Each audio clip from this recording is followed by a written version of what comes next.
What's up, guys? My name is Corey, and you're watching sinisteReviews.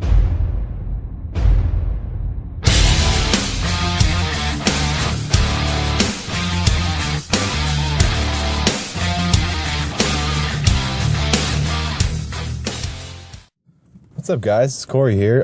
Sorry it's been taking me so long to get back to you at this weekly review thing. I've been trying to get a hold of my brother to do this, but between work and everything else, we just haven't had the time to do it. But anyways, I'm just going to go ahead and do this by myself. I've been wanting to do the Transformers Age of Extinction video for a really long time, or the review rather. I did a review over a year ago. If you guys have probably seen that video on my playlist, but anyways, that was months before the movie actually came out, so I was basically going off rumor and just different things people were saying, so half the review was wrong. So what I'm wanting to do here is actually do a detailed analysis, synopsis, review, whatever you want to call it, of this movie. So here we go. Anyway, so Transformers Age of Extinction, directed by Michael Bay, one of the greatest directors I know. He has this thing about explosions and fire. If you guys have ever seen any of his movies, you know that, especially this Transformers series that he's done. Absolutely an amazing job at fight scenes and explosions. But anyway, so the movie starts out with these ships coming down to Earth, which you pretty much assume is Transformers, right? That's the only alien species that we know so far in the Transformers world. So it comes down to Earth, and then it shows a scene, of dinosaurs, so you get the assumption that, this is millions of years ago, obviously, because there's dinosaurs roaming around. But all of a sudden, the ships come down to, atmosphere level, and drop these pod things down to the Earth, and then these things explode and basically incinerate the ground and anything on the ground, and turns it into metal. You really don't know why these aliens are quite doing that. But in the midst of that scene, you see actually an alien. You don't see the alien, but you see the alien's hand come down and, control those explosions, those pods or whatever.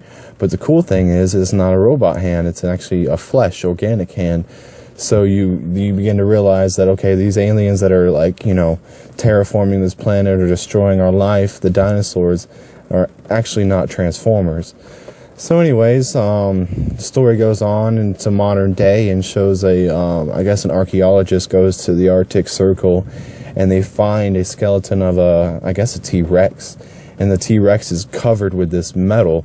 So, she was explaining how this, this totally, changes everything that we know about history and how the dinosaurs became extinct and everything. So then you got long scenes here and there, where you meet Mark Wahlberg and his little partner buddy. You meet his daughter, and in the midst of all this, he goes to an old theater or whatever that they're kind of auctioning off the things inside the theater, and because he's an inventor and he buys junk just to reinvent things, and he comes across an old beat up truck, a semi truck. And obviously, that's Optimus Prime. If you've seen the other movies, and Optimus is a semi-truck, but it's not the same semi-truck. It's just old, beaten. It's got holes in it. He opens the door, the truck kind of falls a little bit, and all these mortar shells come out of it. So, once the mortar shells come out, then you obviously know, okay, yeah, that's Optimus Prime. So, anyways, the story goes on. You realize that this is a struggling family. He's not doing good with his, his inventions. They're not selling. So, anyways, so the story has it that,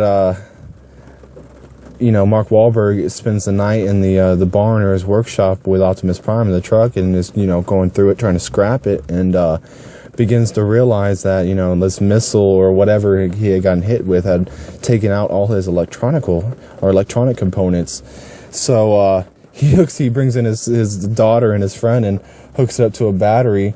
Then all of a sudden it starts to not transform, but start making Transformer sounds, and all of a sudden you hear Optimus Prime's voice out of a recorded signal, calling all Autobots.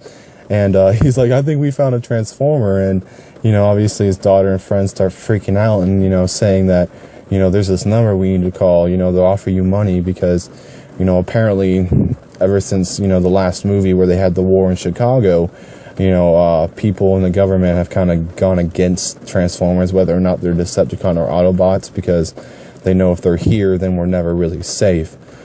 So it kind of cuts to another scene real fast, or the scene might be a little bit before that. I kind of forgot about it, but it shows this whole military operation, this whole Black Ops thing, and they're circling this old ferry in this lake, and you begin to realize that there's an Autobot hiding inside this ferry, and they're trying to take it out. They end up like shooting him down and everything, and you know and it's Ratchet, you know, the medical Transformer from the last 3 movies. And, you know, he's trying to explain to them, you know, what are you guys doing? You know, I was just told by Optimus to hide because there's something going on and blah, blah, blah. Then all of a sudden you see this other Decepticon-looking Transformer just come out of the water and, you know, transforms his head into this giant cannon and just shoots Ratchet, you know, and then all of a sudden walks up next to the humans, next to the Black Ops humans or soldiers or whatever, and then you get the realization that, okay, this Transformer is actually working with the humans. So this Transformer walks over to Ratchet and, you know, basically asks him, you know, where's Optimus Prime? And he doesn't tell him, so he has this spear-looking thing that he transforms into his hand and, like, you know, takes out Ratchet's spark, you know, his life force. So anyways, Optimus Prime, going back to the barn or whatever with Mark Wahlberg, Optimus Prime, you know, eventually transforms back into his, you know, his self, and he's really beat up, really sick and everything. You come to find out that he was actually ambushed by the same team that killed Ratchet, and this Transformer, not yet known, almost killed him. So he's been hiding out and transformed to this old beaten up semi to kind of, you know, keep cover. Anyways, the CIA, through satellite or whatever, found Optimus and found out where he was through, because the friend, Mark Wahlberg's buddy or whatever, you know, when he was saying there's this number to call the government, you can get money and all this. Whenever he had left, he actually called without Mark Wahlberg, you know, knowing, because Mark Wahlberg told him, you know, don't tell anybody about this.